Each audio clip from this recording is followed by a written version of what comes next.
SDM कविता मिश्रा अपनी साधारण सलवार कुर्ता में स्कूटी पर सवार तेजी से अपनी बहन की शादी में जा रही थी। ना कोई सरकारी गाड़ी, ना कोई सिक्योरिटी, बस एक साधारण लड़की की तरह स्कूटी चलाते हुए जैसे ही वह हाईवे पर पहुंची, सामने पुलिस की बैरिकेडिंग नजर आई। 3-4 पुलिसकर्मी सड़क पर खड़े थे और बीच में दारोगा रमाशंकर यादव वर्दी में खड़ा था। उसने सामने आते ही कविता को हाथ के इशारे से रुकने को कहा। ओ लड़की, स्कूटी साइड में लगा। दारोगा की आवाज में रोब था। कहां जा रही हो? दारोगा ने सवाल किया। मेरी बहन की शादी है, वहीं जा रही हूं, कविता ने शांत लहजे में जवाब दिया।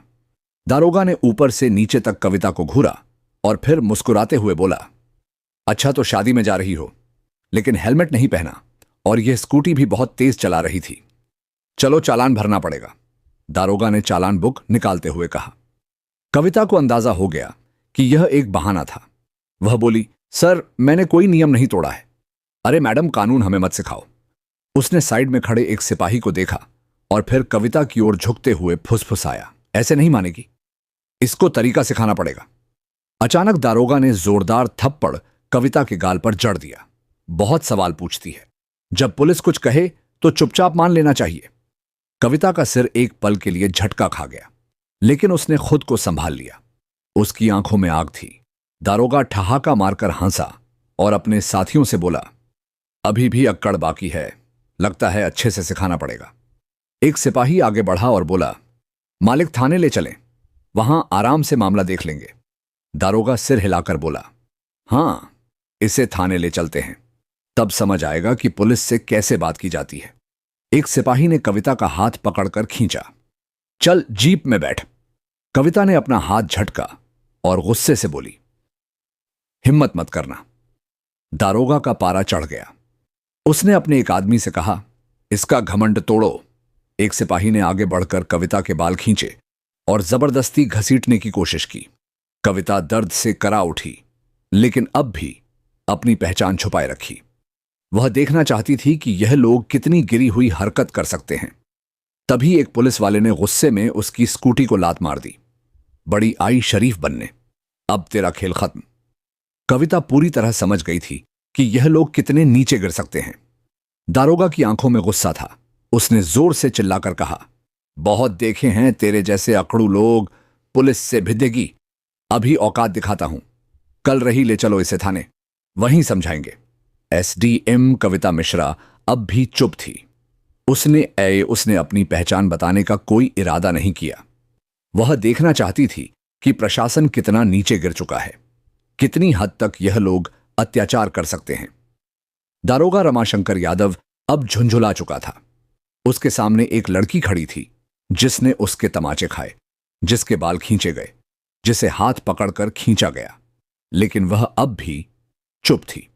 दारोगा ने सिपाहियों को घूरते हुए कहा, ले चलो इसे थाने, वहीं देखेंगे इसका क्या करना है। 2 सिपाही कविता के दोनों हाथ पकड़कर घसीटने लगे। छोड़ो मुझे, कविता पहली बार जोर से बोली। दारोगा हंसा, अब जुबान खुली, चल थाने में देखेंगे कितना बोलती है। थाने में घुसते ही दारोगा ने जोर से चिल्ला लाया, ओए चाय पानी लाओ, एक स्पेशल केस आया है। कविता अब भी शांत थी। वह देख रही थी कि आम जनता के साथ पुलिस कैसा व्यवहार करती है। दारोगा ने अपने जूनियर से फुसफुसाकर कहा, सुन, किसी तरह इस पर कोई केस डाल दो। सिपाही बोला, क्या केस सर? दारोगा हंसा, कोई भी चोरी, जेब तराशी, बस अंदर डालना है। कविता सब सुन रही थी, लेकिन अब भी कोई प्रतिक्रिया नहीं दी। दारोगा टेबल पर बैठ गया और कलम घुमाते हुए बोला, नाम बता, घर का पता बता। कविता चुप रही। दारोगा ने फिर से पूछा, नाम क्या है कविता? अब भी चुप रही। दारोगा ने मेज पर जोर से हाथ मारा, सुनाई नहीं देता तुझे? नाम बता अपना। रेखा त्रिपाठी। कविता ने झूठा नाम बताया। दारोगा हंसा, बहुत समझदार है तू, लेकिन ज्यादा चालाकी मत कर वरना बड़ी गलती होगी। कविता को जबरदस्ती लॉकअप में डाल दिया गया। एक गंदा बदबूदार कमरा, जहां पहले से 2 महिलाएं बैठी थीं। क्या किया तूने? एक औरत ने पूछा।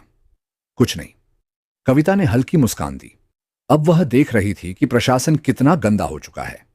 अगर एक एसडीएम तक को इस तरह बिना सबूत अंदर कर सकते हैं, तो आम जनता का क्या हाल होगा। कविता अब लॉकअप के अंदर थी। वह बस देख रही थी, सुन रही थी और सब कुछ समझ रही थी कि आखिर प्रशासन कितना गिर चुका है। वह हर हरकत पर गौर कर रही थी। दारोगा ने एक फर्जी रिपोर्ट तैयार करवाई। इस पर चोरी और ब्लैकमेलिंग का केस डाल दो, दारोगा ने फाइल को ठोकते हुए कहा। सिपाही झिंझका।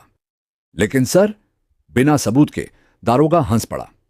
सबूत इस थाने में सबूत बनाए जाते हैं। थोड़ी देर बाद एक सिपाही आगे बढ़ा और जोर से कविता के कंधे पर धक्का मारा। कविता दीवार से टकराई, लेकिन उसके चेहरे पर कोई डर नहीं था। दारोगा ने हाथ उठाया और थप्पड़ मारने ही वाला था कि रुक जाओ। दरवाजे पर एक पुलिस अधिकारी खड़ा था। दारोगा नीरज तिवारी थाने में उसकी छवि थोड़ी ईमानदार अफसर की थी।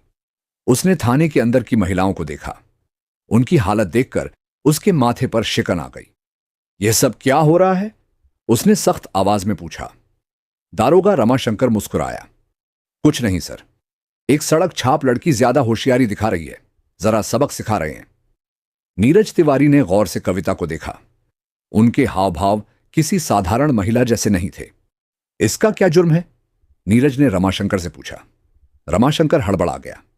सर, इसने चेकिंग के दौरान बदतमीजी की थी। नीरज तिवारी को कुछ गड़बड़ लगी। नीरज ने कविता की तरफ देखा। तुम्हारा नाम क्या है? कविता शांत थी। दारोगा रमाशंकर ने हंसते हुए कहा, सर, यह तो अपने नाम तक नहीं बता रही। नीरज अब पूरी तरह सतर्क हो गया था। ठीक है, इसे दूसरी कोठरी में डालो, उसने सिपाही को आदेश दिया। रमाशंकर हैरान रह गया। सर, लेकिन मैं देखूंगा कि यह कौन है, नीरज तिवारी ने सख्ती से कहा। नीरज तिवारी के आदेश पर कविता को एक दूसरी कोठरी में डाल दिया गया। यह कोठरी पहली से भी ज्यादा अंधेरी और गंदी थी। कविता ने चारों तरफ नजर दौड़ाई। कमरे में एक टूटा हुआ टेबल और एक जंग लगा लोहे का रड़ पड़ा था।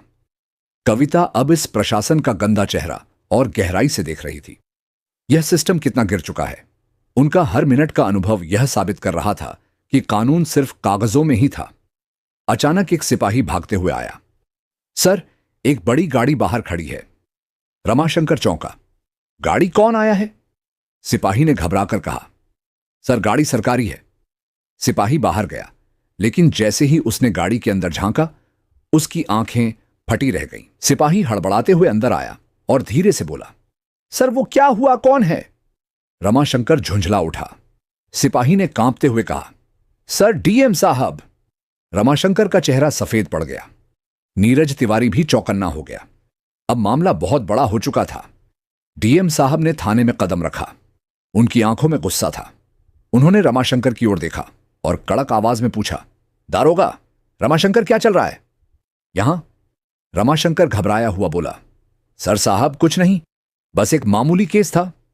डीएम साहब ने टेबल पर पड़ी कविता की फाइल उठाई और ध्यान से पढ़ी। उनका माथा सिकुड़ गया। फिर उन्होंने कविता की ओर देखा। इस महिला पर 420 और ठगी का केस। डीएम साहब की आवाज गूंज उठी। उन्होंने रमाशंकर की ओर देखा। क्या सबूत है तुम्हारे पास? रमाशंकर अब पूरी तरह फंस चुका था। डीएम साहब ने कविता से सीधा सवाल किया, आपका नाम? कविता ने हल्की मुस्कान दी और पहली बार अपना नाम बताया। कविता शुक्ला, एसडीएम। पूरा थाना हक्का बक्का रह गया। रमाशंकर के हाथ पैर कांपने लगे। सारे पुलिस वाले चौंक कर खड़े हो गए। रमाशंकर के पैरों तले जमीन खिसक गई। एसडीएम मैडम, जिसे वह ठग समझकर फर्जी केस में फंसा रहा था, वह खुद एसडीएम निकली। थाने के सारे पुलिसकर्मी सख्ते में आ गए। डीएम साहब ने घूरते हुए कहा, दारोगा रमाशंकर, तुम्हारी हिम्मत कैसे हुई एसडीएम मैडम पर झूठा केस डालने की? रमाशंकर कुछ बोलने ही वाला था कि नीरज तिवारी ने तेज आवाज में कहा, सर, मैंने पहले ही कहा था कि कुछ गड़बड़ है। अब रमाशंकर अकेला पड़ चुका था। कविता ने अब अपना असली रुख दिखाया। उन्होंने शांत लेकिन सख्त आवाज में कहा, दारोगा रमाशंकर, तुम सस्पेंड हो। तुम्हारे खिलाफ विभागीय जांच होगी और तुम पर केस दर्ज किया जाएगा। रमाशंकर के होश उड़ गए। सारे पुलिसकर्मी अब रमाशंकर से दूरी बनाने लगे। नीरज तिवारी ने तुरंत हवलदार को आदेश दिया, रमाशंकर को हिरासत में लो। जैसे ही हवलदार रमाशंकर को पकड़ने आगे बढ़ा, अचानक रमाशंकर ने जेब से एक कागज निकाला। उसने मुस्कुराते हुए कहा, लेकिन यह देखिए। उसने वह कागज हवा में लहराया। डीएम साहब और एसडीएम कविता ने उसे ध्यान से देखा। रमाशंकर ने ठहाका लगाया, यह रहा मेरा ट्रांसफर आर्डर। 3 दिन पहले ही मेरा ट्रांसफर हो चुका है। तो अब आप मुझे सस्पेंड नहीं कर सकती। थाने में फिर से सन्नाटा छा गया। कविता ने कागज अपने हाथ में लिया और गौर से पढ़ा। क्या यह असली है? डीएम साहब ने कड़े स्वर में पूछा। डीएम साहब ने नीरज तिवारी की ओर देखा और बोले, इस कागज की तुरंत जांच करो। अगर यह असली निकला तो भी रमाशंकर का निलंबन रोका नहीं जा सकता। रमाशंकर की हंसी अचानक गायब हो गई, क्योंकि अगर कोई भी सरकारी कर्मचारी ट्रांसफर के बाद भी गलत गतिविधियों में शामिल होता है तो उस पर कार्रवाई की जा सकती है। अब रमाशंकर की हालत बिगड़ने लगी। नीरज तिवारी तुरंत ऑनलाइन सिस्टम में रमाशंकर का रिकॉर्ड चेक करने लगे। नीरज ने सिर उठाया और कहा, सर, यह कागज असली है, लेकिन रमाशंकर ने अभी कार्यभार नहीं सौंपा था। मतलब ये कि रमाशंकर अब भी इस थाने का प्रभारी था और उसी दौरान उसने यह सब किया था। अब कोई भी रमाशंकर को बचा नहीं सकता था।